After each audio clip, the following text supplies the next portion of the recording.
Beware, children, beware. There are no safe spaces. It is not enough to be aware of the peril not only out in the world, but your own home. Awareness will change nothing. There is no way to navigate these. The shadows of each will cross your heart and overcome you. They will dance across your face as you lay prone after the damage to all that lay at the center of you. All manner of beasts lie in wait to eat or be eaten by you. Ghosts of the living, which are regrets that hang on the mind, tampering with action. Phantoms that are who they or you could have been. The monsters these things make us and our parents all wait to consume you. But you needn't try to escape. After all, you don't exist without them. You depend on them.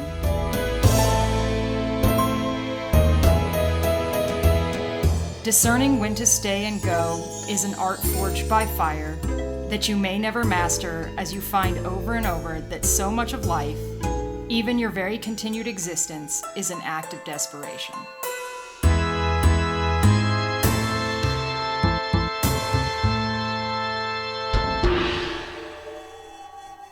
There was once a merchant who was half gnome, half man. He lived deep in the woods. He built his house close enough to the city to conduct regular commerce, but far enough away that his affairs were his own. Drink could flow without gossip doing the same. He could entertain multitudes, huge parties with bonfires, clothing not invited, or only one or two girls, and things could get loud and raucous without any concern for the decorum of cities. He could howl with the beasts. He was successful by almost all measures, amassing a great wealth and seeing much of the world. But as the weariness of age began to set in, he found himself growing lonely for less temporary companionship, such as he was accustomed to. Finding someone to be with him was not such a simple task. His wealth could provide him with a blushing bride, but their virginal embarrassment would in turn embarrass him, leading him to feel like a criminal in his own home. He could hardly imagine meeting her domestic marital expectations, and though he could imagine her meeting his carnal ones, these were unrealistic fantasies. As such, although he was looking for a wife, his actions did not much change. He was in a house of wanton women, lovelies ready to do whatever was needed for coin. He was going to ask if there were any girls sitting the day out in the back room due to blood, which tasted better to him than all other things, when he saw her, the woman he wanted to marry.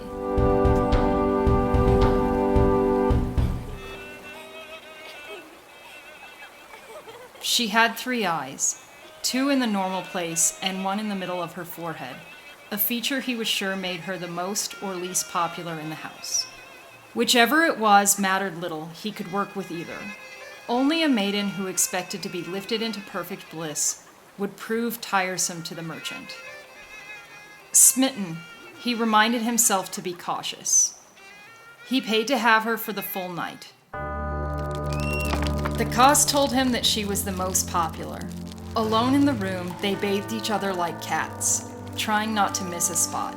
He found himself caught up in the pleasure of her tongue, even as he attempted to assess her desires and willingness to indulge his, as well as her own appetites. She did not shy away from any position. A look of hunger crossed her face when she saw his half-gnome cock.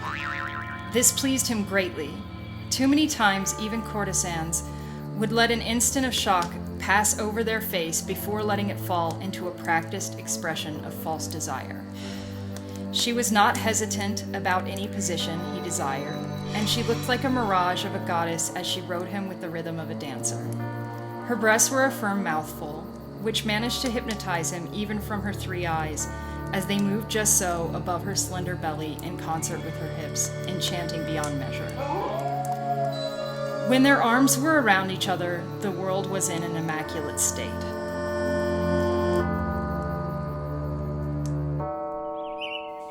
It was almost morning, and though he didn't want to ruin the night with words, he needed to know something about her for what he wanted her for. He asked her if she liked her work. Well enough, she said. It's honest despite its reputation. He agreed, almost too eagerly. But for his own purposes, he asked her if she might ever want something different.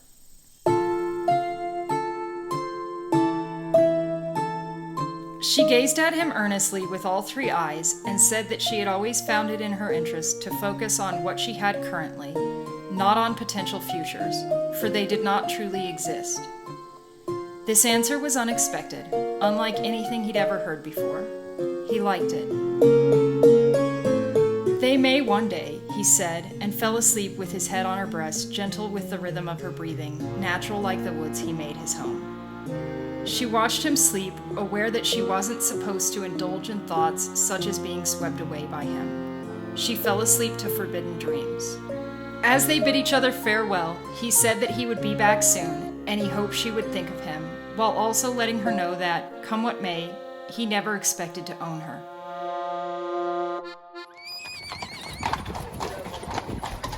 He took a journey as merchants will, and though he enjoyed the encounters he had on the road enough, he missed his three-eyed working girl. He got bored licking bodies with breasts that were too small or hung in an unappealing way for their largeness, legs too short, asses too flat, all flawed for not being her more than anything else. He had never felt this way before. She continued to work, but she also thought of the merchant despite her penchant for living in the moment, which did not include him. Until the day it did. As soon as he came back from his journey, he went to visit his three-eyed future bride and paid for the full night. This time he tested her with light bites. Nothing that would draw blood or leave marks. She responded by biting his finger and scratching her nails down his back. He licked all three of her eyes, and though he was not a brute, he did not handle her gently when he pulled her hips toward him or pushed down on her back so that her ass stuck up higher in the air. When he cupped her breasts, squeezed her ribs, or held her wrist, he used the strength in his hands, watching her as she met his eyes without flinching at all. All that they did left them laying in a wonderful prone exhaustion, side by side, catching their breaths. The good night air lay cool on their exposed bodies, made all the more enticing by the fact that each of them was too fatigued to attempt to hold themselves in flattering ways. Everything fell where it would. They lay in the near morning, smoking from his pipe. He asked her how she had found herself in her line of work. "I was born with the eye," she said. "A princess, actually, although, in the eyes of everyone except my father, my disfigurement made me not exactly suitable for royalty. My mother killed herself, my sisters took power and had him decapitated. I was supposed to share his fate, but my executioner could imagine my worth to a house like this. He convinced them to let him sell me, and it's been good enough for the most part. A few men have tried to gouge out my eye after they finished." He stroked her forehead and said that to deface her so would be a terrible crime. His hand drifted down to her throat as he asked her how many men she had seen decapitated. He held it there, feeling the vibration of her voice as she said, "Just her father's. All others she had looked away." Her gentleness was appealing, not arousing impatience in him as often such things would. She would be a good mother to his part-gnome children. She told him that when they cut off her father's head, the blade was not so sharp as it should have been. So he was not killed on the first blow, which severed the nerves and made his body go limp as he waited for the second. She was made to watch. There were worse tortures than death. One of her sisters lived in memory and was always trying to steer the kingdom back to some strange imagined past. During the execution, she had looked away, not wanting to store such a horrible thing with all the rest that it might be revisited.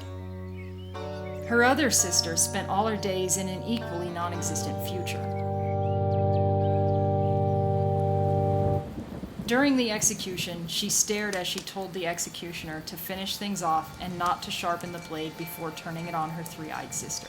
Had he proposed any fate but the one the three-eyed courtesan was living, surely he would have been declined. She did not get excited or emotional as she told him this. She did not flinch away from his hand at her throat, which squeezed just enough that it had to be uncomfortable. He removed his hand and put his head on her breast to listen to her answer as he asked if she wished that she had died. "No," she said without further explanation. He asked how she felt about him. Really, not the paying customer answer.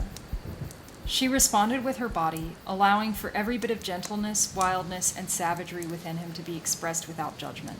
She showed no shyness. As they said their goodbyes, he promised they would see each other again. Now, the women in this house did not work without protection, and the lovers' discussion was overheard by a meandering guard who proceeded to warn his employer that a wealthy merchant had eyes on the three-eyed girl. While the gnome man would certainly pay well for her, the proprietor of the house decided that a strategic move for her to the house he owned across town would be best. This didn't happen right away, for the merchant was out of town, and the proprietor didn't want word to get out of his prize's location. As the weeks passed, it became apparent, if only to the three-eyed princess, that she was pregnant. The day she was being moved, she had bleeding, and even in her fear of loss, she shuffled her skirts so that droplets fell, making a trail that the merchant could follow to find her. Everywhere he went, he longed for her completely. The road was a haze, pointless and eternal. In his mind, he was always in her house. If he had to, he would pay everything for her and rebuild his wealth in time. The day he returned to the house, he was admitted only to find she was not there. Obliquely speaking guards managed not to answer any of his questions before expelling him with instructions not to return. Forlorn and lost, he got stumbling drunk. Face down on the cobblestones, he smelled the droplets of blood, small and perceivable only to someone with gnomish heritage, such as he.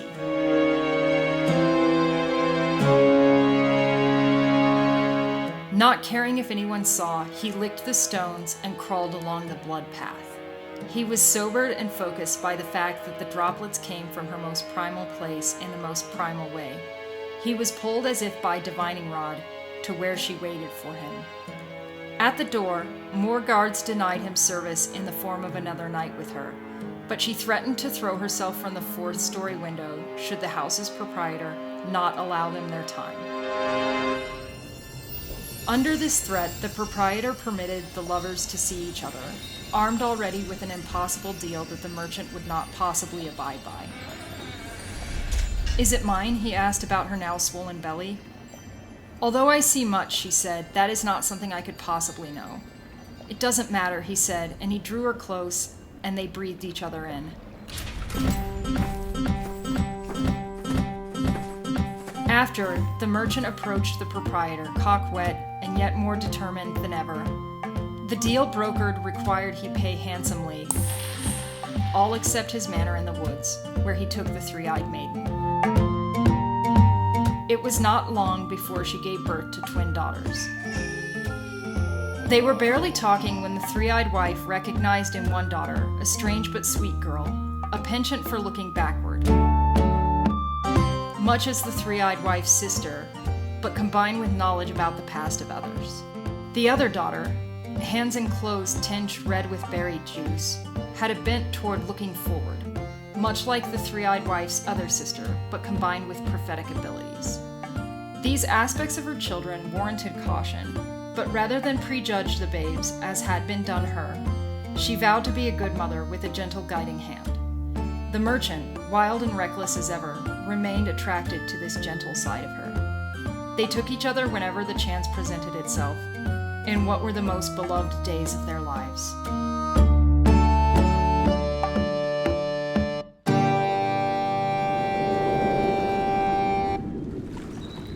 "5 years passed before the three-eyed wife became pregnant again, and though the merchant never sought to possess his wife, it was known that the babe was his, and he found his eyes grew wide with her belly at the life they had made together. It was not a difficult birth, and when she was presented with the baby, she found herself overcome. Up to that point, she had lived a life of awareness and love, but never attachment. Her first years spent upon the lap of her father, he was attached to her, and the prospect of being as untethered as she was. Her detachment had guided her through her working days, leaving her immune from the upset that haunted other girls. Upon meeting the merchant, she was taken in her own way, but remained unattached. He accepted her detachment and inward gaze. These were part of their relationship as much as anything. At the birth of the twins, she could see that they would always have each other, and they had the wholesome look of the descendants of men, unlike her bearded, gnomish boy child. Though she loved them all, it was in her own enlightened way. But looking into the face of her son, she was swept up, and truly she felt that she would die without the boy. And the eye on her forehead pulled into her face, leaving smooth skin as if nothing had been there before. And on the face of the boy, above his bushy eyebrows, appeared a third eye, and it only made her love him more. Men seldom witnessed the birth of their children, but for the merchant the savagery of the ordeal was appealing, and he beheld the entire event, including his wife's transformation. He held her and kissed her where her eye had been, like a prince attempting to reawaken a sleeping princess. But her eye would not reappear, and as she began to cry for the first time in her life, she was unsure if it was the happiness of seeing her new son, or the sadness of the loss of herself. She was whole and well as she nursed, as much as she could be, for her son was at her side. But the person she had always been was receding, much more than it had even just becoming a mother. Daily, the twins wove healing and protective laurels for their mother, and while they were not unskilled at botanical magics, their mother grew increasingly ill. At the same time, the merchant grew increasingly resentful as he felt bound to the house by his wife and children's need for care. Almost nightly, as soon as the house was sleeping, he would slip away only to return at dawn. Although he had wanted a handsome bearded toddler for some time, and he had hoped that their child would share his wife's most distinct feature since meeting her, now that the boy was real, the merchant begrudged his son for taking his wife from him. Of his children, he struggled most to take care of the boy.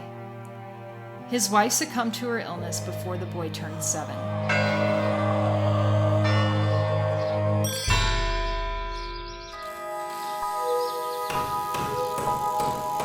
Each twin privately blamed the other for having magic that was lacking, and each wished that they had taken on the responsibility of keeping their mother alive alone.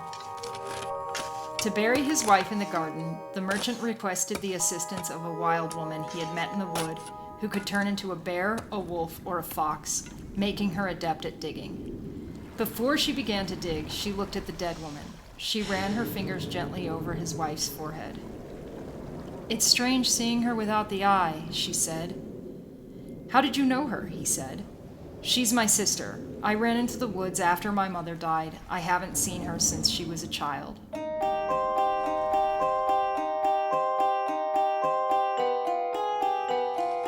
Though they were in-laws, once the Midnight Princess was laid to rest, the wild woman spent more nights in the manor than either of her dens.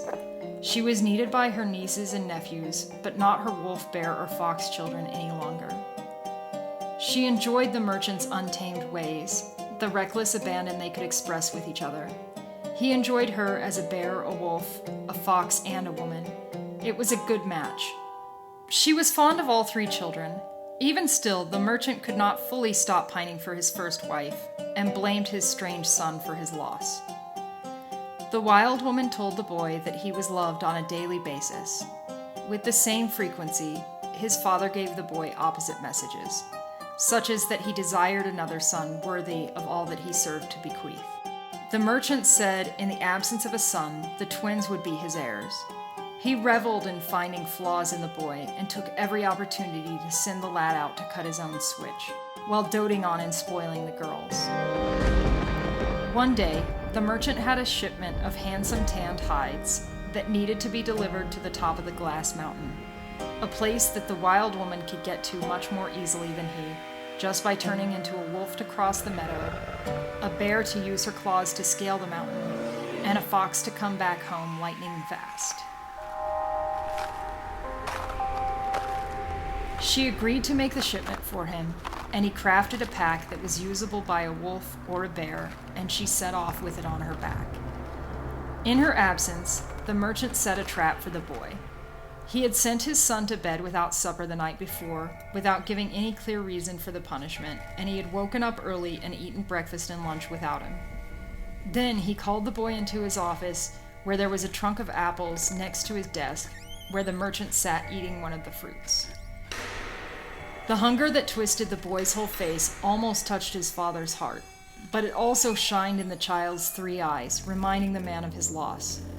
The merchant gestured to the chest, asking the boy if he wanted one. The child reached for an apple eagerly, but as soon as his head was in the chest, the merchant slammed down the lid, decapitating his son and dismembering the boy's right hand. He took the boy's body and propped it up on a chair so that he was seated over his wife's grave with the kerchief around his neck holding his head on, the stub of an arm in his pocket and an enticing apple in the boy's intact hand. The forward-looking twin had warned her sister to beware of her brother offering an apple over their mother's grave. But when she saw him there, the strange twin went up to her brother nonetheless and asked him for an apple. For hatred had begun to grow in her heart for her sister, and it felt good to be in defiance of her. When her brother didn't answer, she went to tell her father, but found the forward-looking twin tattling about the same thing. Now, the strange twin's ability to see the past of others told her that her sister had not approached their brother. She also saw what her father had done, but not why he was involving his daughters in his misdeeds. The boy needs his ears boxed for his insolence, the father said. Fearing what would happen should they disobey, the girls took their leave to the garden.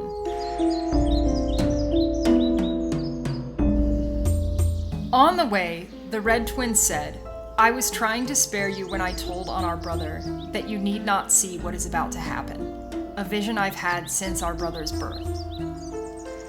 The sisters hugged, and the strange twin turned to take her leave, only to find that their father was standing behind them.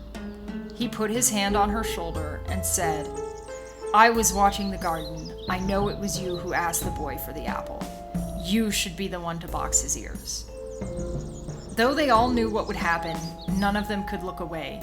The strange twin flinched as she boxed her brother's ears. His head fell off, and she crumpled, unable to hold herself up any longer. She lay doubled up and crying. The red twin did her best to comfort her sister as their father placed their dead brother on his back and disrobed him. He sliced the boy from his breastbone all the way down, lifting the skin and muscle to make the cut and avoiding puncturing the digestive organs. He started pulling out all the pieces of the boy and was unabashed as he cut off bits of the boy's heart, liver, kidney, and muscle, eating them raw. He took all but the boy's bones into the kitchen and set to cooking. The red twin and the strange twin gathered their brother's bones and buried them beneath the tree alongside their mother, that she could watch over what she loved the most for all eternity. The merchant finished cooking just as the girls finished in the garden, and they cleaned themselves up in time for the wild woman to come home. The merchant greeted her with hungry zeal. Affections expressed, the family sat down at the dinner table. The merchant told the wild woman that the boy was hiding, part of some childish game with his sisters, and that he would either appear, summoned by the smells of blood pudding, or they would search the manor for him after dinner. Having just finished some very hungry work, the wild woman didn't question this, but rather sat down to eat, commenting over and over again about the deliciousness of the food and admonishing the girls for not eating. The merchant, if anything, ate more heartily than the wild woman. The twins could scarcely manage to hold back their tears and were dismissed from the table. Outside, a mist grew around the tree where the boy was buried. The roots of the tree split open, and a beautiful bird like no other flew out. His feathers were iridescent. He had a green head and yellow breast, reminiscent of his beard. He was blue and had an eye pattern on each wing, as well as on his violet tail. His song was like the morning doves. He flew to the divided kingdom.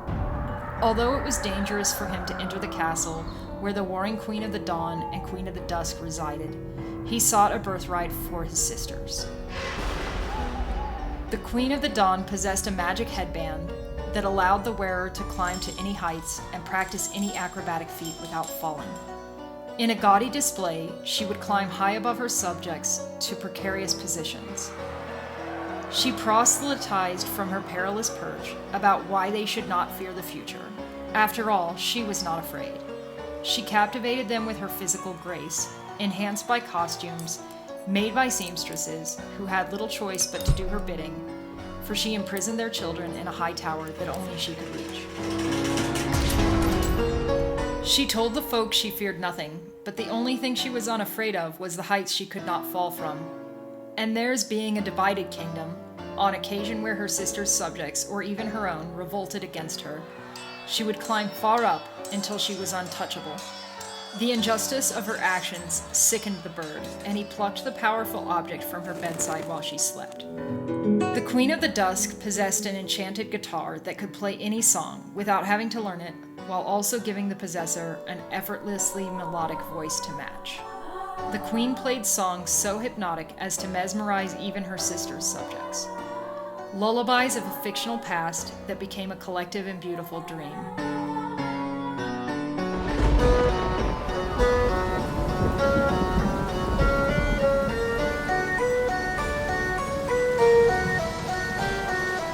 She serenaded them with tales of working together to get back to the wonderful past, under her benevolent guidance.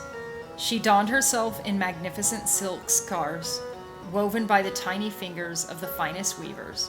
Fair young maidens trapped into doing her bidding by their parents, willingly imprisoned in a dungeon that they refused to leave until they too could play the guitar with the same skill as the queen who visited them, promising that they would sound like her, if only they did what she did, without elaborating. They held on to the hope and worshipped at the altar of nostalgia while their daughters worked tirelessly. Whenever her sister's subjects rose in revolt of her, the Queen of the Dusk played, summoning a crowd of her own faithful, creating a human shield, and the need to kill innocents to get to her. The kingdom was in stalemate. The injustice of her actions sickened the bird, and he plucked the powerful object from her bedside while she slept.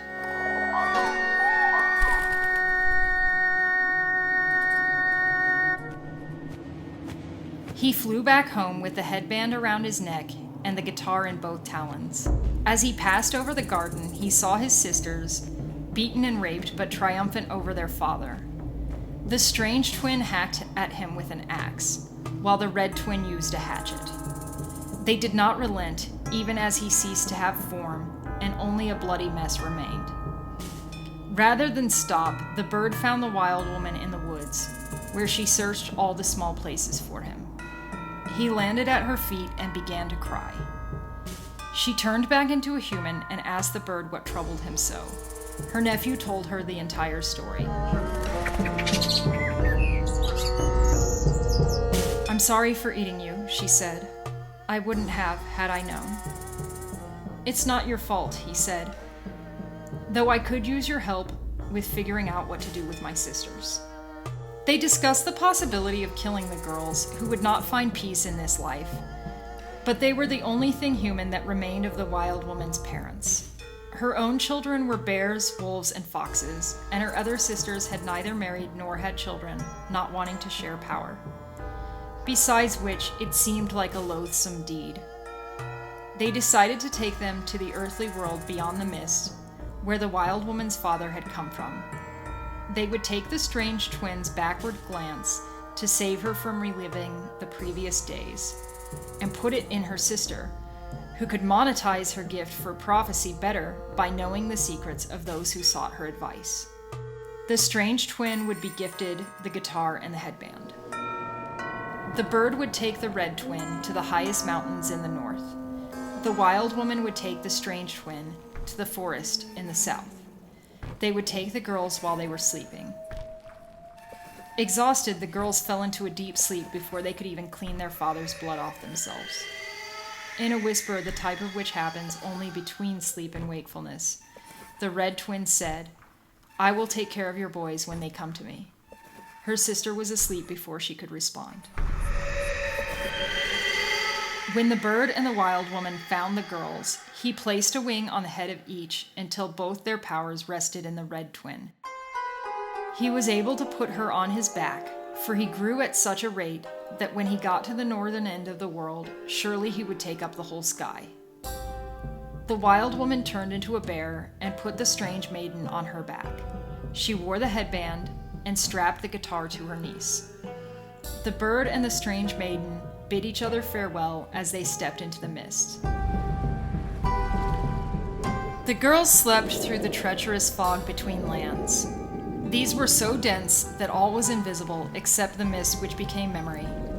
Memory became ghost. Ghost became doubt, and doubt became monster.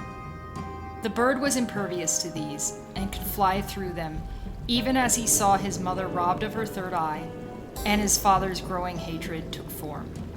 He flew over his own decapitation and the disembowelment that he had previously missed. He saw his own blood seep into the earth with his father's. And the sky that would be the only thing that was big enough for him opened up. He crossed the entirety of the world with a mere 3 flaps of his wings, and he dropped the red twin off at the cave that would be her home for the rest of her days. They bid each other farewell. The bear struggled as the mist took form of the midnight princess with whom her father was enamored to the exclusion of everything else. She saw her kingdom starve and her mother kill herself. But while these things haunted her, they had driven her into the woods where she had gained the ability to turn into a wolf, a fox, and a bear. Her life was richer and better than that of her sisters, with their constant struggle for power. And though the future that the mist showed her was gruesome and not at all far off, she did not let herself succumb. She passed through to the forest of bones, which delighted her senses, for there could be no better smell than marrow to a wolf, a fox, or a bear.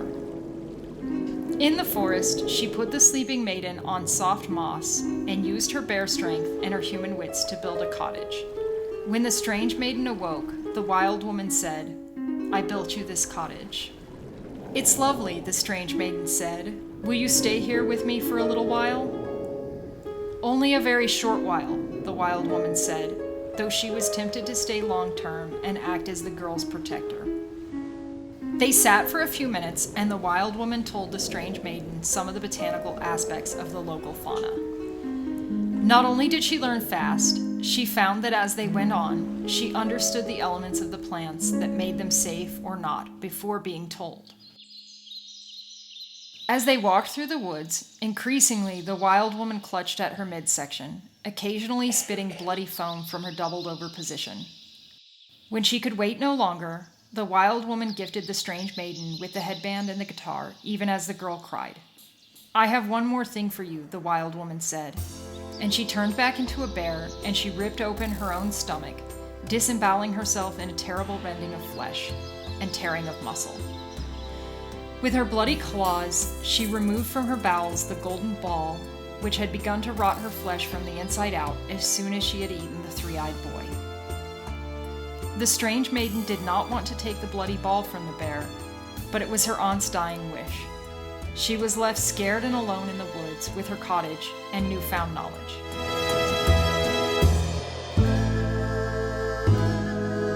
She skinned the bear. There was no usable meat, and indeed, she had lost her taste for flesh. She buried the bones beneath a tree next to the cottage. She buried the corrupted flesh in the nearby woods and watched as they turned into swampland over the years.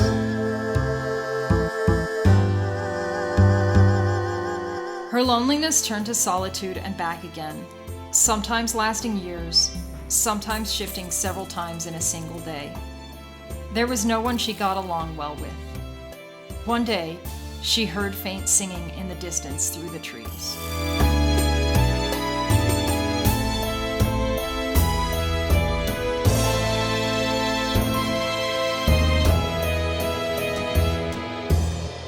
Thank you for listening to the Domestic Aggressive Podcast. This has been The Gnome's Tale, the 4th installment of the East of the Sun, West of the Moon Quartet. My name is Meredith Lindgren, and I wrote and read the episode. All sound design and music are by Nathan Paul.